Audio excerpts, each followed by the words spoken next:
ఇప్పటివరకు మన ఛానల్లో ఆల్మోస్ట్ 10 టెక్నికల్ ఇండికేటర్స్ దగ్గరగా మాట్లాడుకున్నాం.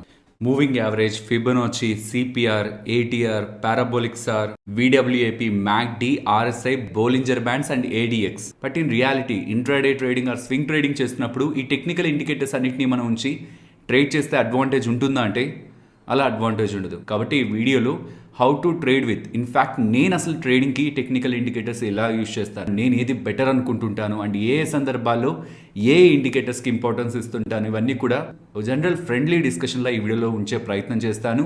ఓకే, వీడియోలోకి వెళ్దాం. వీడియోలోకి వెళ్లే ముందు మా నుంచి వస్తున్న ఎఫర్ట్స్ మీకు వాల్యుబుల్గా అనిపిస్తుంటే వీడియోని తప్పకుండా లైక్ చేయండి.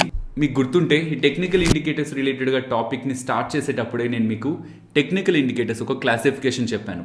Indicators based on trend, momentum, volatility, volume and others అని. బట్ వాటన్నిటికంటే most important and basic point, ఎవరో చెప్పారని చార్ట్ పైన అప్లై చేయడం కాకుండా అసలు ఆ టెక్నికల్ ఇండికేటర్ ద్వారా మనం ఏం తెలుసుకోవాలనుకుంటున్నాం. మనం బులిష్ ఆర్ బేరిష్ ట్రెండ్ కోసం ఆ టెక్నికల్ ఇండికేటర్ని అప్లై చేసామా, లేకపోతే స్ట్రాంగ్ మొమెంటమ్ మనం తీసుకుంటున్న ట్రేడ్కి upside or downside స్ట్రాంగ్గా మొమెంటమ్ ఉంటుందా లేదా అని ఆ మొమెంటమ్ని తెలపడానికి మనం టెక్నికల్ ఇండికేటర్ని యూజ్ చేస్తున్నామా, లేదు ఇప్పుడు మార్కెట్ రేంజ్ బౌండ్లో ఉందా ఆర్ వోల్టైల్గా ఉందా అని తెలుసుకోవడానికి వోల్టాలిటీ ఇండికేటర్ని అప్లై చేస్తున్నామా, లేదు వాల్యూమ్ని చెక్ చేయడానికి వాల్యూమ్ ఇండికేటర్ని అప్లై చేస్తున్నామా, ఆర్ ఈవెన్ మార్కెట్లో ఇంపార్టెంట్ సపోర్ట్స్ అండ్ రెసిస్టెన్స్ తెలుసుకోవడానికి ఇండికేటర్ని అప్లై చేస్తున్నామా. ఇది క్లారిటీ లేనట్లయితే అసలు ఆ ఇండికేటర్ని అప్లై చేయొద్దు. అసలు ఆ ఇండికేటర్ ఏ క్లాసిఫికేషన్ కిందకు వస్తుంది, మీరు ఏ ఇండికేటర్ని తీసుకున్నా ఇప్పుడు మాట్లాడుకుంటున్న ఏదో ఒక దాని కిందకు ఆ ఇండికేటర్ రావాలి. ఇఫ్ అలా వచ్చిన తర్వాత మీరు గుర్తుంచుకోండి, అదే చార్ట్ పై అదే సేమ్ సెగ్మెంట్కి సంబంధించిన ఇంకొక ఇండికేటర్ని చార్ట్ పై ఉంచాలని చూడొద్దు. వాల్యూమ్ రిలేటెడ్గా సపరేట్ ఇండికేటర్ నీడా అంటే నీడే లేదు, డైరెక్ట్ వాల్యూమ్ని కూడా మనం గమనించవచ్చు. క్లియర్గా మనకు అర్థమైపోతుంది వాల్యూమ్ ఎక్కువ ఉందా వాల్యూమ్ తక్కువ ఉందా అని. సో వాల్యూమ్ని ఒకటి పక్క నుంచి మిగిలిన వాటన్నిటి రిలేటెడ్గా ఒక్కొక్క సెగ్మెంట్ నుంచి ఒక్కొక్క ఇండికేటర్కి మించి వాడద్దు. First thing.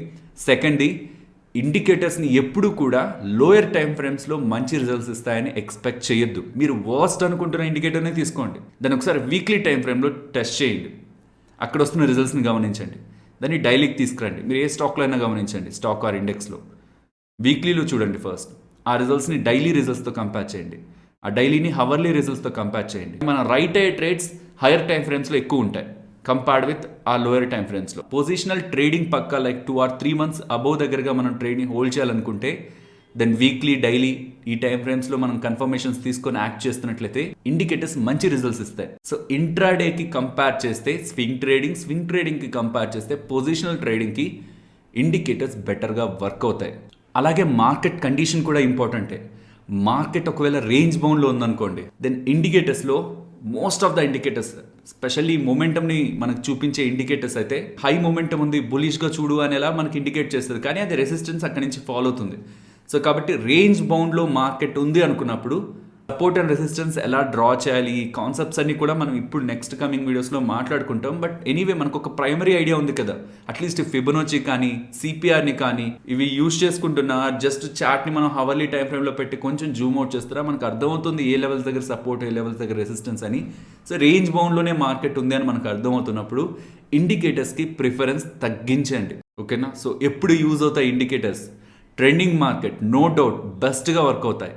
సెకండ్, వోలటైల్ మార్కెట్స్లో కూడా. ట్రెండింగ్ రేంజ్ బౌండే అనుకుంటాం కానీ వోలటైల్ మార్కెట్ కూడా ఉంటుంది. ట్రెండింగ్ అంటే ఒక సైడ్ ట్రెండ్ అవుతూ వెళ్ళడం, వోలటైల్ అంటే రీసెంట్ టైమ్స్లో చూసినామా అప్ సైడ్ వెళ్తున్నా అలా ఒక దూరం పాటు కొంత దూరం వెళ్తుంది, అగైన్ డౌన్ సైడ్ ఫాలో అవుతుంది.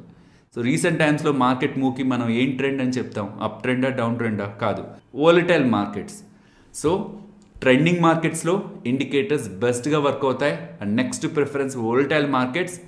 థర్డ్, ఈ రేంజ్ బౌండ్లో ఇండికేటర్స్ పర్టికులర్లీ మొమెంటమ్ బేస్డ్ ఇండికేటర్స్ని అవాయిడ్ చేయడం బెటర్. ఇక్కడ మనలో చాలా మందిలో ఉండే మిస్గైడెన్స్ ఏంటంటే టెక్నికల్ ఇండికేటర్ని సింగిల్గా చూడడం. ఓకే, ఇది కూడా చాలాసార్లు చెప్పుంటాం కాబట్టి ఇది కూడా మైండ్లోంచి తీసేస్తుంటాం. లైక్ ఓన్లీ ఒక ఇండికేటర్ కాదు మిగతా వాటిని కూడా కంబైన్ చేయాలని. ఓకే, 2 or 3 టెక్నికల్ ఇండికేటర్స్ని కంబైన్ చేసి అవి చెప్తుంటే బై సెల్ చెప్తుంటే సెల్ చేయొచ్చా? లేదు, మనకి మార్కెట్ సెటప్ ఒకటి కావాలి. లైక్ మనకు ఒక సినారియో డెవలప్ అవ్వాలి మార్కెట్లో. ఆ సినారియో బుల్లిష్ ఆర్ బేరిష్ అనే ఒక ఇండికేషన్ మనకి ఇస్తున్నప్పుడు అది కన్ఫర్మ్ చేయడానికి మనం ఇండికేటర్స్ని యూజ్ చేస్తాం. ఇది నేను మీకు స్టెప్ బై స్టెప్ చెప్తూ వస్తాను. ఈ స్టెప్స్ని మైండ్లో అలా గుర్తుంచుకోండి. ఇందులో ప్రైస్ యాక్షన్ నేనేమి ఇంక్లూడ్ చేయట్లేదు. ఇప్పుడు మాట్లాడుతున్న సెటప్ కూడా, ట్రేడ్ సెటప్ కూడా the best trading structure. First thing, ఎప్పుడు కూడా మార్కెట్లో ఒక లెవెల్ కోసం చూడాలి. ఏ లెవెల్లో పడితే ఆ లెవెల్లో, లైక్ 15,600 దగ్గర ఉంది మార్కెట్, ఓపెన్ అయింది అక్కడ, వెంటనే మనం లోపలికి వెళ్ళి ఓకే ఒక గ్రీన్ క్యాండిల్ వచ్చింది, లేకపోతే మూవింగ్ యావరేజ్ అబోవ్ ఉంది, లేకపోతే RSI 70 అబోవ్ 60 అబోవ్ వచ్చింది, ఈ ఫ్యాక్టర్స్ని కన్సిడరేషన్లోకి తీసుకొని మనం అక్కడ బై చేసాం అనుకోండి, అసలు లాజిక్ లేదు అక్కడ. In most of the times అది ఒక 50-50 ట్రేడ్ అవుతుంది. కొన్నిసార్లు ప్రాఫిట్, కొన్నిసార్లు లాస్. అసలు దానివల్ల ఎడ్జ్ ఉండదు మనకి, మన ట్రేడింగ్ సిస్టమ్కి ఎడ్జ్ ఉండదు. కాబట్టి ప్రతిసారి కూడా ఒక వాల్యూ జోన్ కోసం మనం వెతకాలి.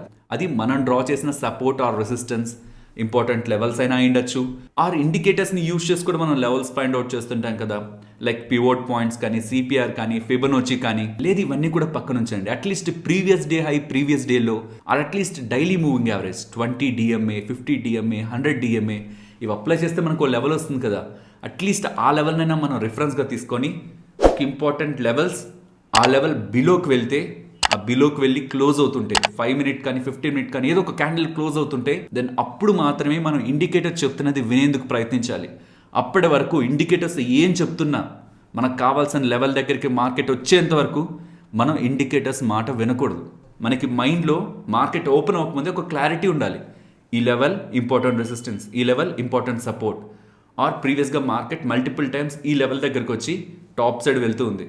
సో ఈసారి కూడా ఆ లెవెల్ దగ్గరికి వచ్చినప్పుడు సపోర్ట్ తీసుకుంటుందా, లేదు బ్రేక్ అయ్యి డౌన్ సైడ్కి వస్తుందా, అది చూస్తాను ఫస్ట్. అది చూసే టైంలో ఇండికేటర్స్ నాకేం చెప్తున్నాయి, ఇండికేటర్స్ కూడా వస్తున్న మూలో స్ట్రెంత్ ఉందని చెప్తుందా, మొమెంటం ఎలా ఉంది మార్కెట్లో, ఇవి తెలుసుకోవడానికి ఆ టైంలో మనం ఇండికేటర్స్ని యూజ్ చేస్తాం. తప్పితే న్యూట్రల్గా మార్కెట్ ఉన్నప్పుడు ఇండికేటర్స్ ఏం చెప్తున్నాయని వినడానికి ప్రయత్నిస్తే ఇండికేటర్స్ మనకు బోల్డ్ చెప్తాయి, చాలా చెప్తాయి. కొన్ని బై చెప్తుంటాయి, కొన్ని సెల్ చెప్తుంటాయి. మన పని అవి ఏం చెప్తున్నాయో తెలుసుకోవడం కాదు, మనం అనుకున్న దానికి ఇండికేటర్స్ చెప్తున్న దానికి రిలేషన్ ఉందా లేదా అని చెక్ చేయడం. సో ఫస్ట్ స్టెప్, మార్కెట్లో ఒక లెవెల్ని మనం డిటర్మైన్ చేయాలి. మార్కెట్ ఓపెన్ అవ్వకముందే మనకి ఆ పర్టికులర్ లెవెల్స్ రిలేటెడ్గా క్లారిటీ ఉండాలి, ఓపెనింగ్కి ముందే ఉండాలి. ఆ లెవెల్స్ దగ్గరికి మార్కెట్ వచ్చింది, దెన్ అప్పుడు మనం ఇండికేటర్స్కి ఇంపార్టెన్స్ ఇచ్చే ప్రయత్నం చేస్తాం. ఇండికేటర్స్కనే కాదు, ఈ డైవర్జెన్స్ కూడా. డైవర్జెన్స్ ఫామ్ అయింది కదా అని చెప్పి మనం సెల్ చేయం. సో ఇప్పుడు ఎవరైనా కొత్తగా ఈ వీడియో చూస్తూ డైవర్జెన్స్ అంటే ఏంటి అనుకుంటే, ఆల్రెడీ మనం మాట్లాడుకున్నాం డైవర్జెన్సెస్ గురించి. సో ఈ డైవర్జెన్సెస్ కానీ ఇండికేటర్స్ కానీ మనం ప్యూర్ ఇంపార్టెన్స్ ఆ లెవెల్ దగ్గరికి వచ్చాక ఇస్తాం. సో సెకండ్ స్టెప్, కన్ఫర్మేషన్ తీసుకుంటాం. సో సపోర్ట్ దగ్గరికి వచ్చింది మార్కెట్, మనం బై చేయాలా సెల్ చేయాలా? సపోర్ట్ దగ్గరికి మార్కెట్ వచ్చిందంటే మీనింగ్ ఏంటి, పడుతూ పడుతూ వచ్చి ఉంటుంది. సో ఎగ్జిస్టింగ్గా డౌన్ ట్రెండే ఉండి ఉంటుంది, మీన్స్ డౌన్ ట్రెండ్ కాకపోయినా మార్కెట్ ప్రైస్లో ఫాల్ ఉంది. సో ప్రెసెంట్ కనిపిస్తున్న ఆ ఫాల్ని నమ్మి ఇంకా పడుతుంది అనుకొని సెల్ చేయాలా సపోర్ట్ దగ్గర? ఆర్ సపోర్ట్ దగ్గరకు వచ్చి ప్రీవియస్గా మల్టిపుల్ టైమ్స్ రివర్సల్ తీసుకుంది కాబట్టి ఈసారి కూడా అలానే తీసుకుంటుంది కదా అని చెప్పి బై చేయాలా? సేమ్ ఇదే క్వశ్చన్ మార్క్ రెసిస్టెన్స్ దగ్గర కూడా. రెసిస్టెన్స్ దగ్గరికి వచ్చిందంటే మార్కెట్ పెరుగుతూనే వచ్చి ఉంటుంది. సో కాబట్టి ఇలా పెరుగుతూ వచ్చిన దాన్ని మనం ఫాలో అవ్వాలా, ఇంకా పెరుగుతుంది అనుకోవాలా? ఆర్ ప్రీవియస్గా అదే రెసిస్టెన్స్ దగ్గరికి వచ్చినప్పుడు మల్టిపుల్ టైమ్స్ స్టాక్ కరెక్ట్ అయిందా, ఇండెక్స్ కరెక్ట్ అయిందంటే ఇప్పుడు సెల్ చేయాలా, ఏం చేయాలి? క్వశ్చన్ మార్క్ ఉంటుంది కదా. బేస్డ్ ఆన్ ప్రైస్ యాక్షన్ మనం కన్ఫర్మేషన్ తీసుకోవచ్చు, ఆర్ బై యూజింగ్ ఇండికేటర్స్ కూడా రీసెంట్ డైవర్జెన్స్ ఏదైనా ఫామ్ అయిందా, like hidden divergence, trend continuation divergence ఏదైనా కనిపిస్తుందా, లేకపోతే regular divergence, trend reversal divergence ఏదైనా ఫామ్ అవుతుందా, ఇది ఒక క్లారిటీ ఉందనుకోండి. ఓకే, అక్కడున్న 50% అనేది ఒక సైడ్కి మూవ్ అవుతుంది. లైక్ బులిష్ డైవర్జెన్స్ ఫామ్ అయింది, ఆ ఇండికేటర్ మనకి బులిష్గా మెన్షన్ చేస్తుంది. దెన్ రెసిస్టెన్స్ దగ్గరికి వచ్చినప్పుడు మనం సెల్ చేయాలని చూడం. ఆ లెవెల్ అబోవ్ వచ్చి సస్టైన్ అయ్యి క్లోజ్ అయితే బై తీసుకుందాం అనే ఒక మైండ్ సెట్తో ప్రిపేర్డ్గా ఉంటాం.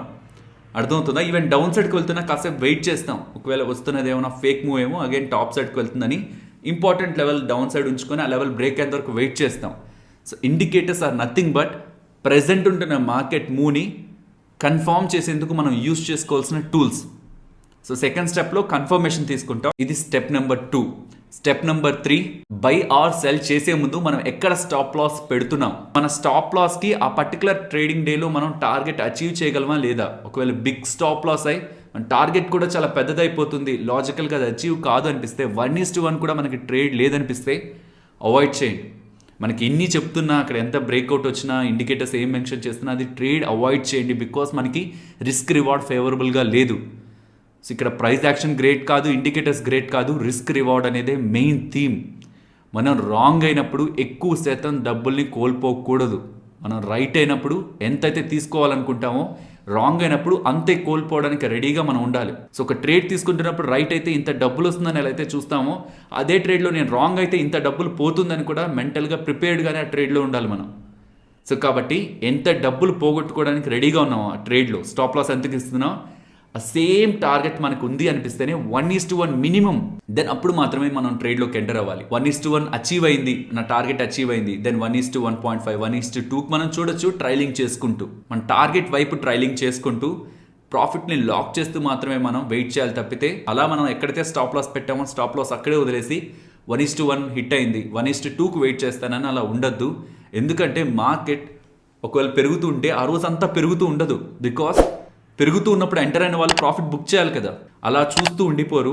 ప్రొఫెషనల్ ట్రేడర్స్ ఆర్ ఆ పర్టికులర్ డేలోనే ట్రేడ్ చేసి డబ్బులు తీసుకువెళ్ళాలనుకున్న వాళ్ళు, ఒకవేళ బల్క్ క్వాంటిటీస్లో ఉన్న వాళ్ళు ఏదో ఒక పాయింట్లో ప్రాఫిట్ బుకింగ్ చేసే ప్రయత్నంలో ఎంటైర్ మార్కెట్ సైకాలజీని వాళ్ళు ఇంపాక్ట్ చేస్తారు. ఒక 2 రెడ్ క్యాండిల్స్ పడితే చాలు ఎంటైర్ బులిష్ మూవ్ అంతా, సైకాలజీ అంతా బెరిష్గా మూవ్ అయిపోవడానికి. సో అందరికంటే ముందే మనం ఆ ట్రేడ్లో మన టార్గెట్ అచీవ్ అయితే వెనక్కి రావడానికి ప్రయత్నించాలి, లేదంటే రివర్సల్స్లో మన స్టాప్ లాస్ హిట్ అవుతూ ఉంటుంది. సో స్టెప్ 3లో ప్రాపర్ రిస్క్ రివార్డ్ని మనం చూసుకొని కరెక్ట్గా ఉంటేనే ఆ ట్రేడ్లోకి ఎంటర్ అవుతాం, లేదంటే ఆ ట్రేడ్ని అవాయిడ్ చేస్తాం. And 4th step, by end of the day మనం ఏం చేసాం ఆ రోజు, నిజంగా మనం అనుకున్న రూల్స్ని ఫాలో అయ్యామా లేదా, ఎక్కడైనా డీవియేట్ అయ్యామా, మన ఎమోషన్స్ ఏదైనా ప్లే అయ్యాయా. లైక్ కన్ఫర్మేషన్ రాకముందే మనమే అనుకొని ఎక్కడ కన్ఫర్మేషన్ కోసం వెయిట్ చేస్తే కొంత లేట్గా ఎంటర్ అవుతానేమో అని ముందుగానే ఎంటర్ అయిపోయామా, లేదు కన్ఫర్మేషన్ వచ్చి ఎంటర్ అయ్యాక కూడా అది ఫేక్ ట్రేడ్ అయిందా. అలా అయితే ఏం చేసి ఉండొచ్చు మనం ఆ టైంలో. ఒకవేళ క్యాండిల్ పరంగా చూస్తుంటే 5 మినిట్లో చూసి మనం ఎక్కువ ఫేక్ అయిపోతుంటే 15 మినిట్కి మూవ్ అవ్వడం, ఇలా ఏదో ఒక లేయర్ని కాస్త యాడ్ చేస్తే ఆ ఫేక్ ట్రేడ్స్ నుంచి మనం బయటపడగలమా లేదా అనేది review by end of the day every day మీరు రివ్యూ చేసుకుంటూ వస్తే దెన్ అలాంటి కండిషన్స్ నుంచి కూడా మీరు బయటపడతారు. ఇలా ఎంతమంది చేస్తాం, ఎండ్ ఆఫ్ ద డే మనం చేసిన ట్రేడ్స్ని ఎంతమంది ఆలోచిస్తాం. 3:30 అయిపోయింది, ఇక ట్రేడింగ్ అక్కడితో క్లోజ్, మళ్ళీ అగైన్ 9:15కి ఓపెన్ అవుతుంది మన ట్రేడింగ్ అకౌంట్. అసలు ఆ రోజు ఏం చేసామో, అసలు మనం చేసిన దానికి లాజిక్ ఉందా లేదా అనేది ఆలోచించలేనప్పుడు, దాన్ని రివ్యూ చేయలేనప్పుడు మనం ఎన్ని నేర్చుకుంటున్నా వేస్టే. మనం ఫాలో అవుతున్నామా లేదా అనేది మన మైండ్కి మనం ఎవ్రీడే చెప్పాలి, అప్పుడే సైకాలజీ డెవలప్ అవుతుంది. ఆ ఎండ్ ఆఫ్ ద డే మీరు చేసే ఆ అనాలిసిసే నెక్స్ట్ ట్రేడింగ్ సెషన్లో మిమ్మల్ని గైడ్ చేస్తుంది, రాంగ్గా వెళ్ళకుండా. ఓకే, ఇప్పుడు మీకు ఇండికేటర్స్ ఎలా యూజ్ చేయాలి వీటి రిలేటెడ్గా ఒక క్లారిటీ వచ్చిందని. సో ఇప్పుడు చెప్పిన అన్ని ఇండికేటర్స్ గురించి ఒకసారి మాట్లాడుకునే ప్రయత్నం చేద్దాం సింపుల్గా. టైర్ ఇండికేటర్స్లో నేను ఒక ఇండికేటర్నే ఉంచాలి నా స్క్రీన్ పైన అంటే నేను మోస్ట్లీ మూవింగ్ యావరేజ్నే ఉంచుతాను, ఎక్స్పోనెన్షియల్ మూవింగ్ యావరేజ్. సో అలా ఒక ఇండికేటర్ అంటే కేవలం మూవింగ్ యావరేజ్. 2 ఇండికేటర్స్నే యూజ్ చేయాలి అంటే మూవింగ్ యావరేజ్, ఆర్ఎస్ఐ, ఈ రెండే ఉంచుతాను అంతే. ఈ 2 ఇండికేటర్స్ సరిపోతాయనేది నా ఒపీనియన్. ఈ 2 ఇండికేటర్స్లో ప్రో అయ్యామంటే ఆర్ఎస్ఐతో మొమెంటమ్ని తెలుసుకోవచ్చు అండ్ ఈవెన్ డైవర్జెన్స్ని కూడా ఫైండ్ అవుట్ చేయొచ్చు. ఈ రెండింటికి మనకి యూజ్ అవుతుంది. అండ్ మూవింగ్ యావరేజ్తో డైరెక్షన్, సపోర్ట్ అండ్ రెసిస్టెన్స్ ఇవి కూడా ఫైండ్ అవుట్ చేయొచ్చు. కాబట్టి పర్సనలీ సజెస్ట్ ఈ 2 ఇండికేటర్స్లో ప్రో అండి. పర్సనలీ మనం అనుకున్న 10 ఇండికేటర్స్ గురించి ఒక రివ్యూలో మాట్లాడుకుందాం. Moving average must and should ప్రతి ఒక్కరూ అర్థం చేసుకోవాలి. డీటెయిల్డ్ వీడియో ఉంది, ఖచ్చితంగా గమనించండి. Very important indicator. అందులో నేను మీకు వీడియోలో కూడా చెప్పాను, బట్ ఒకవేళ ఎవరికైనా క్లారిటీ లేనట్లయితే ఇంకాస్త క్లారిటీగా చెప్తాను. 9 exponential moving average, 21 exponential moving average, 49 exponential moving average. ఈ 3 నెంబర్స్ ఇవి ఎలా యూజ్ చేస్తాను, నేను ఎగ్జిస్టింగ్గా ప్రైస్ యాక్షన్ బేస్డ్గా ట్రేడ్ ఆల్రెడీ నా దగ్గర ఉన్నా, ఇక్కడ కనిపిస్తున్న bullish or bearish crossovers కూడా నేను ఇంపార్టెన్స్ ఇస్తాను. క్రాస్ ఓవర్ అనేది ఒక కన్ఫర్మేషన్, లేదు అని intraday basis 21 exponential moving average above వచ్చింది 5 మినిట్లో కానీ 15 మినిట్లో కానీ. కాబట్టి మీరు 5 మినిట్లో చూస్తున్నా కానీ 15 మినిట్లో చూస్తున్నా కానీ 21 ఎక్స్పోనెన్షియల్ మూవింగ్ యావరేజ్ అబోవ్ వస్తున్నప్పుడు మనం బులిష్గా చూడొచ్చు intraday. Swing trading 49 exponential moving average. బాగా అర్థం చేసుకోండి, ఇంట్రాడేలో 921 అన్నాను. ఆ క్రాస్ ఓవర్ తీసుకుంటాం బులిష్ ఆర్ బేరిష్గా, బట్ ఒకే మూవింగ్ యావరేజ్ని తీసుకొని అబోవ్ బులిష్ బిలో బేరిష్ చూడాలంటే 21 హయ్యర్ నెంబర్ని తీసుకుంటున్నాం. స్వింగ్ ట్రేడింగ్లో 2149 ఆ క్రాస్ ఓవర్ని తీసుకుంటాం మనం బులిష్గా బేరిష్గా, బట్ ఒకే నెంబర్ పై మనం బులిష్ ఆర్ బేరిష్ చూడాలంటే అక్కడ కూడా హయ్యర్ నెంబర్ 49. వెయిట్కి ఎక్కువ ప్రిఫరెన్స్ ఇవ్వాలి, ఫిబొనాచీకి ఇవ్వాలా, సిపిఆర్కి ఇవ్వాలా, ప్రైస్ యాక్షన్తో బేస్ చేసుకొని డ్రా చేసిన సపోర్ట్ అండ్ రెసిస్టెన్స్కి ఇవ్వాలా. ఫస్ట్ ఇంపార్టెన్స్ మనం పర్సనలీ ప్రైస్ని చూసి డ్రా చేసుకునే లెవెల్స్కి ఇవ్వాలి. కానీ ఈ లెవెల్స్ ఇలా డ్రా చేశాక ఫిబొనాచీ లెవెల్స్ కానీ దీనికి ఏదైనా కోరిలేట్ అవుతుంది అనుకోండి. ఎగ్జాంపుల్, సో మనం అనుకుంటున్న ప్రైస్ యాక్షన్ లెవెల్ ఇండికేటర్ ఎక్కడ లెవెల్ని మెన్షన్ చేస్తుంది. ఒకవేళ చాలా దగ్గరగా ఉందనుకోండి, దాని ఆ రెండింటి మధ్యలో ఏ లెవెల్ అయితే వస్తుందో, లైక్ 15,550 15,500, 15,520, 530 దగ్గర మనం సపోర్ట్ తీసేసుకోవచ్చు లెవెల్గా చూడాలంటే, లేదా ఎంటైర్ ఆ 50 పాయింట్ రేంజ్ని కూడా మనం సపోర్ట్గా తీసుకోవచ్చు. సో ఇలా మోస్ట్ ఆఫ్ ద టైమ్స్ నేను ఫిబొనాచీని ఈ లెవెల్ బేసిస్ కోసమే యూజ్ చేస్తుంటాను. ఫస్ట్ ఇంపార్టెంట్ ప్రైస్ యాక్షన్తో డ్రా చేసిన support and resistance and trend lines, second Fibonacci, third CPR. ఇక ఈ ATR like average true range కానీ పారాబోలిక్ సార్ కానీ ఇవి స్టాప్ లాస్ అండ్ టార్గెట్స్ని పెట్టడానికే యూజ్ చేస్తుంటాం. అంతకు మించి వీటి వల్ల యూజ్ లేదు. నేనైతే స్వింగ్ హై స్వింగ్ లో క్యాండిల్స్ బేస్డ్గానే స్టాప్ లాస్ పెడతాను, వీటిని యూజ్ చేయను. ఐ స్ట్రాంగ్లీ సజెస్ట్ బిగినర్స్ ఈ రెండింటిని యూజ్ చేయండి, తప్పులేదు. ఎందుకంటే ఎగ్జాక్ట్గా లెవెల్స్ దగ్గర పెడితే స్టాప్ లాస్ హిట్ అయిపోతుంటుంది, లేకపోతే ఎక్కడ మనం ఎగ్జిట్ అవ్వాలి. And trailing stop loss idea కూడా చాలా వరకు ఉండదు కదా. పారాబోలిక్ సార్ మీకు ఆ ట్రైలింగ్ స్టాప్ లాస్కి బెటర్గా వర్క్ అవుతుంది. So ATR and parabolic sir చాలా చిన్న కాన్సెప్ట్, చిన్న వీడియోనే చేశాను, అది ఖచ్చితంగా గమనించండి.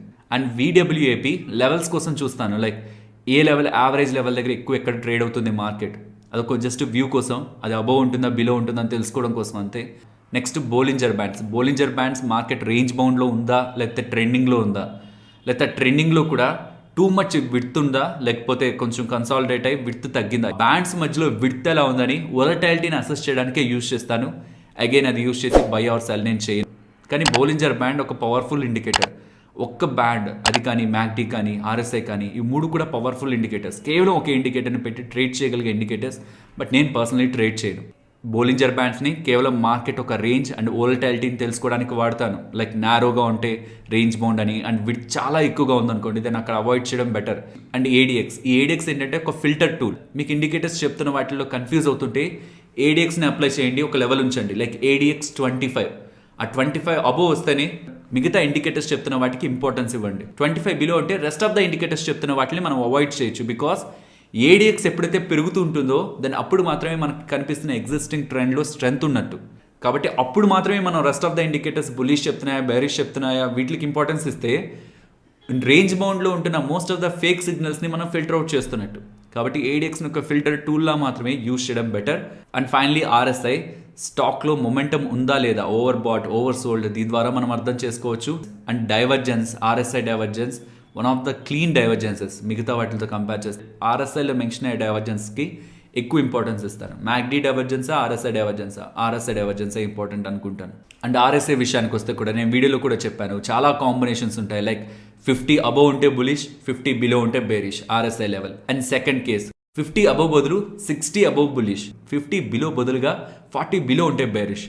ఇది ఎక్కువ శాతం యూజ్ చేస్తారు ట్రేడర్స్. 60 అబోవ్ బులిష్గా, 40 బిలో బేరిష్గా, 60 అబోవ్కి వెళ్ళి అగైన్ ఆ 16 కింద క్రాస్ చేస్తున్నప్పుడు బేరిష్గా, ఆ 40 బిలోకి వెళ్ళి అగైన్ 40 లెవెల్ అబోవ్కి వస్తున్నప్పుడు బులిష్గా, ఇలా కూడా చూస్తుంటారు. బట్ నేను బై డిఫాల్ట్ ఏదైతే నాకు ఆర్ఎస్ఐలో కనిపించే నార్మల్ సెట్టింగ్ ఉందో 70-30 అదే యూజ్ చేస్తాను. అండ్ ఈ సెట్టింగ్స్ గురించి మాట్లాడుతున్నప్పుడు స్ట్రాటజీస్లో నేను మెన్షన్ చేసిన సెట్టింగ్స్ని మాత్రం ఆ స్ట్రాటజీస్కి అలానే వాడండి. సో ఆ పర్టికులర్ స్ట్రాటజీస్ ఆ సెట్టింగ్సే మోస్ట్లీ మెయింటైన్ చేయడానికి ప్రయత్నించండి. ఎందుకంటే నేను మార్చినప్పుడు చాలా చేంజెస్ చేసినప్పుడు నాకు అవి బెటర్ అనిపించాయి కాబట్టి నేను వాటిని పర్టికులర్గా నెంబర్స్ని చేంజ్ చేసి స్ట్రాటజీస్లో నేను మీకు అప్డేట్ చేశాను. ఇక్కడితో మీకు ఇండికేటర్స్ రిలేటెడ్గా ఇప్పటివరకు ఉన్న డౌట్స్ అన్ని క్లారిఫై అయ్యాయని అనుకుంటున్నాను. ఐ హోప్ ఈ వీడియో మీకు వాల్యుబుల్గా అనిపించిందని. వీడియో క్లోజ్ చేసే ముందు ఒక స్మాల్ రిమైండర్, మీరు వారు తెలిసిన వాళ్ళు ఎవరైనా డీమ్యాట్ అకౌంట్ ఓపెన్ చేస్తూ డైరెక్ట్ వెబ్సైట్ నుంచి ఓపెన్ చేస్తుంటే దాని బదులు మన డే ట్రేడర్ తెలుగు మీరు హెల్ప్ చేయాలనుకుంటుంటే మన ఛానల్కి సంబంధించిన referral links description and comment సెక్షన్లో ఉంటాయి. అకౌంట్ ఓపెన్ చేయాలనుకుంటున్నప్పుడు త్రూ ఆ లింక్స్ వెళ్తున్నట్లయితే మన ఛానల్కి అండ్ మాకు హెల్ప్ఫుల్గా ఉంటుంది. ఫైనలీ ఇది ఫ్రెండ్స్ మన వీడియో నచ్చిందా? నచ్చితే మన వీడియోని లైక్ చేయండి ఫ్రెండ్స్. అండ్ ఈ వీడియో మన వాళ్ళకి యూజ్ అవుతుంది అనుకుంటే తప్పకుండా షేర్ చేయండి. అండ్ మన ఛానల్ని సబ్స్క్రైబ్ చేయనట్లయితే ఛానల్లో ఉన్న కంటెంట్ని గమనించండి. ఇఫ్ ఆ కంటెంట్ మీకు యూజ్ అవుతుంది అనుకుంటే ఛానల్ని సబ్స్క్రైబ్ చేసి పక్కనే ఉన్న బెల్ ఐకాన్ క్లిక్ చేయండి. మరొక ఇంట్రెస్టింగ్ వీడియోతో మళ్ళీ మీ ముందుకు వస్తాను. అంతవరకు టేక్ కేర్. జై హింద్.